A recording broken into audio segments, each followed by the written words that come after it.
Diyos, lumalapit kami sa iyong kalinga habang sinasambit namin ang bawat kataga ng panalangin ito na daan taon nang dinarasal ng simbahan ni Kristo. Pumaharap kami sa iyo aming kalinisan-lisang ina. Kami na bumubuo ng katawan ni Kristo, sa bayan ito ay nagahayag sa mga salitang ito ng aming pagtatalaga at paghahabilin, kung saan nakapaloob una sa lahat ang pag-asa at habang-habang ng sambayanan Pilipino sa kasalukuyan.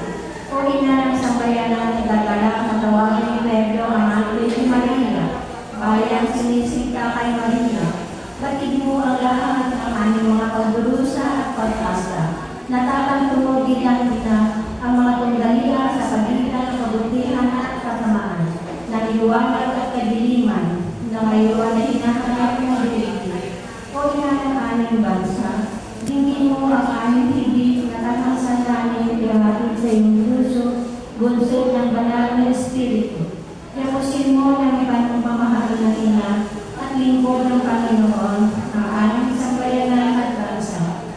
Yung ngayon ay kinakatiwala at tinatalaga namin sa iyo dahil hangad ka namin sa bawat isa at sa buong sambayanan ang isang mabuting buhay sa kasalukuyan at ang pagkakamit ng buhay na walang hanggan.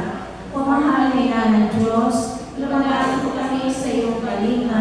Huwag mo naman tanggihan ang aming mga kahilingan sa aming pangangailangan. Mula sa